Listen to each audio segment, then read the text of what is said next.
Pablo کی کہانی اسی اجتماعی مرض کی علامت ہے۔ وہ نقاب اوڑھنے پر مجبور ہے کیونکہ ایک ایسا فرد جو اپنی اصلیت کے ساتھ زندہ رہنا چاہے وہ اس سماج میں جینے کا حق کھو دیتا ہے۔ پابلو آخر میں نہ صرف دوسروں کو دھوکا دیتا ہے بلکہ اپنی ذات کو بھی مسلسل جھوٹ مکاری اور خود فریبی کے حصار میں رکھتا ہے۔ اور یہی خود فریبی کی معراج ہے جب انسان اس دھوکے کو ہی حقیقت مان لے جو اس نے دنیا کے سامنے دکھاوے کے لیے اختیار کر رکھا ہو۔ اس تناظر میں ایل بسکون ایک ناول نہیں بلکہ ظاہر پرستی کی تہذیب پر ایک نوحہ بن جاتا ہے۔ کیویدو اپنے قاری سے یہ سوال پوچھتا ہے کہ اگر ہر چہرہ نقاب میں ہے تو سچائی کہاں ہے؟ اگر ہر اخلاقی قدر صرف دکھاوا ہے تو انسانیت کی بنیاد کیا ہے؟ یہ سوالات آج بھی اسی شدت کے ساتھ زندہ ہے۔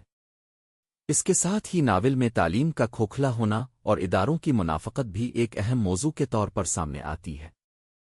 تعلیم ایک ایسا خواب ہے جسے پابلو اپنی نجات، ترقی اور شرافت حاصل کرنے کا ذریعہ سمجھتا ہے، مگر جیسے ہی وہ تعلیمی اداروں میں داخل ہوتا ہے وہ خواب تیزی سے ایک کابوس میں بدل جاتا ہے۔ خاص طور پر لسان سیادو کابرا کے زیر انتظام مدرسہ جہاں ڈان ڈیاگو کے ساتھ پابلو کو بھی بھیجا جاتا ہے، وہاں جو کچھ تعلیم کے نام پر پیش کیا جاتا ہے وہ نہ صرف غیر انسانی ہے بلکہ عبرت آمیز بھی ہے۔ اسکول کا نگران کابرا بظاہر زہد، علم اور کفایت شعاری کا نمائندہ ہے، مگر در حقیقت وہ اپنے طالب علموں کو بھوکا رکھتا ہے، جسمانی و ذہنی اذیت میں مبتلا کرتا ہے اور انہیں اپنی روح تک بیچنے پر مجبور کرتا ہے۔ وہاں نہ مناسب خوراک ہے، نہ سہولت، نہ علمی تربیت، صرف دکھاوا، منافقت اور استحصال ہے۔ ایک مثال، جب پابلو اور ڈان ڈیاگو شدید بھوک سے مجبور ہو کر قبض کا بہانہ کرتے ہیں تاکہ پچکاری یعنی اینیما کے ذریعے کچھ ریلیف حاصل ہو، تو ان کے جسمانی رد عمل کی تفصیل کو کیویدو اس طرح طنز کے سانچے میں ڈھالتا ہے کہ تعلیم کی تمام مقدس چمک دمک ایک دم خاک میں مل جاتی ہے۔ اس تجربے کے بعد بھی جب ڈیاگو کا باپ آ کر بچوں کو اسکول سے نکالتا ہے تو یہ صرف ایک بچے کی رہائی نہیں بلکہ پورے نظامی تعلیم پر طنزیہ تبصرہ ہے کہ علم وہاں نہیں ملتا جہاں اس کا دعویٰ ہو۔ اس کے بعد بھی جب پابلو القلع یونیورسٹی جاتا ہے تو وہاں بھی اشرافیہ کے بچوں کی برتری، نواردوں کی تضحیک اور استادوں کی سرد مہری صرف اس حقیقت کو دہراتی ہے کہ تعلیمی ادارے دراصل سماجی استحصال، طبقاتی تفریق اور اخلاقی منافقت کے مراکز بن چکے ہیں۔ علم جسے روشنی سمجھا جاتا ہے یہاں اندھیرے کا ہتھیار بن گیا ہے۔ ایک اور گہرا موضوع شناخت کا بحران ہے۔ پابلو نہ صرف سماج سے قبولیت چاہتا ہے بلکہ اپنی ذات سے بھی فرار اختیار کرتا ہے۔ وہ اپنی اصل سے نفرت کرتا ہے اور ایک ایسی شناخت تراشنا چاہتا ہے جو اس کے ماضی سے الگ ہو چکی ہو، مگر اس شناخت کا حصول ناممکن ہے کیونکہ سماجی بندشیں اور اندرونی احساس کمتری اسے مسلسل ماضی کی یاد دہانی کرواتے ہیں۔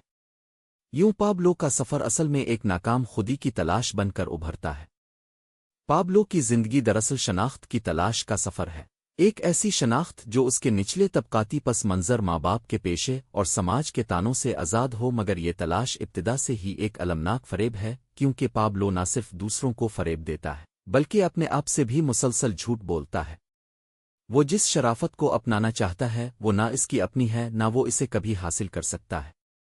ناول کے مختلف مراحل میں وہ اپنی اصل شناخت چھپاتا ہے، کبھی جھوٹ بول کر اشرافیہ کا ہم پلہ بننے کی کوشش کرتا ہے، کبھی امیر زادوں کے ساتھ تعلقات بنانے کی کوشش کرتا ہے، اور ایک موقع پر تو امیر گھرانے کی لڑکی سے شادی کی خواہش میں خود کو ڈان ظاہر کرتا ہے، مگر ہر بار اس کا جھوٹ بے نقاب ہوتا ہے اور وہ رسوائی اور ذلت کا سامنا کرتا ہے۔ ایک اہم مثال وہ لمحہ ہے جب وہ ایک جھوٹی شناخت کے ساتھ دلہن کو متاثر کرنے جاتا ہے، مگر جیسے ہی اس کی اصلیت ظاہر ہوتی ہے وہ نہ صرف تان و تشنی کا نشانہ بنتا ہے بلکہ مار کھا کر بھاگتا ہے۔ یہ صرف ظاہری شکست نہیں بلکہ اس کے اندرونی شناختی بحران کا بھی اظہاریہ ہے کہ وہ جہاں بھی جاتا ہے اپنی اصل سے فرار چاہتا ہے اور ہر بار اس اصل کے ہاتھوں ہی شکست کھاتا ہے۔ یہاں خودی کی تلاش ایک مسلسل انکار کا عمل بن جاتی ہے۔ پابلو نہ اپنی زبان، نہ اپنی جڑ، نہ اپنے ماضی کو تسلیم کرتا ہے اور یہی انکار اس کی خودی کو ناقابل تعمیر بنا دیتا ہے۔ کیویدو کا کمال یہ ہے کہ وہ اس شناختی بحران کو محض نفسیاتی نہیں بلکہ سماجی اور تہذیبی دائرے میں رکھ کر پیش کرتا ہے، ایک ایسا بحران جو اس وقت بھی زندہ ہے جب افراد اپنی شناخت کو بازار، ریاست یا طاقت کے اشاروں پر بدلنے کی کوشش کرتے ہیں۔ اس کا لسانی و علامتی اسلوب جو محض بیانیہ کی سطح پر محدود نہیں بلکہ موضوع کے اندر گتھا ہوا اس کے فکری تناظر کو نہ صرف شکل دیتا ہے بلکہ قاری کے شعور پر بھی براہ راست اثر انداز ہوتا ہے۔ کیویدو کا اسلوب در حقیقت زبان کو محض ذریعہ نہیں بلکہ خود ایک فکری و تہذیبی ہتھیار کے طور پر برتتا ہے۔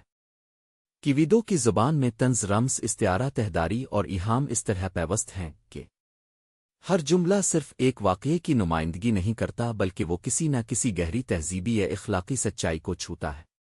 مثلاً جب پابلو کی ماں کو جادوگرنی یا پراسرار النسل کہا جاتا ہے تو یہ محض اس کے کردار کی خامی نہیں بلکہ ہسپانوی معاشرے کی اس خفیہ نسل پرستی اور مذہبی منافقت کو بھی ظاہر کرتا ہے جو مذہب تبدیل کرنے والوں کے خلاف تہذیبی تحقیر کے سانچے میں ڈھلی ہوئی ہے۔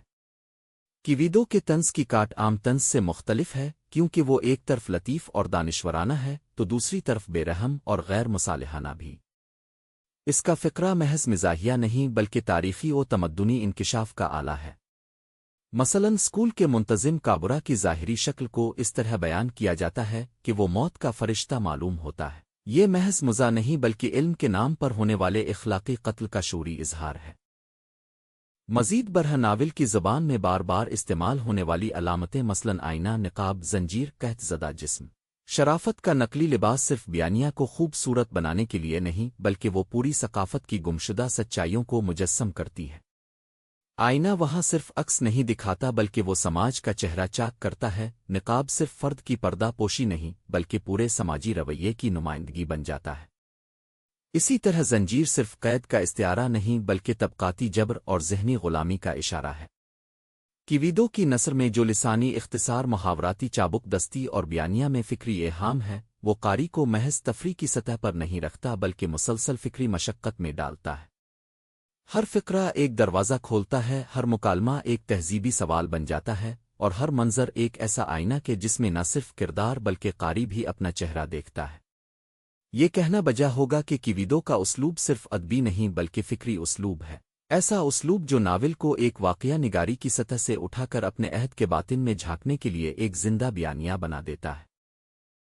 یہی وہ جہت ہے جو ایل بسکون کو محض پیکارسک ناول نہیں بلکہ ایک علامتی تہذیبی دستاویز بنا دیتی ہے جو آج بھی معنی سے بھرپور ہے اور جس کا لسانی شعور آج کے قاری کو بھی چیلنج کرتا ہے۔ یوں ایل بسکون نہ صرف پیکارسک صنف کا نمائندہ ہے بلکہ انسانی وجود، سماجی تضادات اور تہذیبی زوال پر ایک گہرا اور جرات مندانہ فکری احتجاج بھی ہے جو آج بھی اپنے معنوی امکانات کے باعث فکر و نظر کو جھنجھوڑ دیتا ہے۔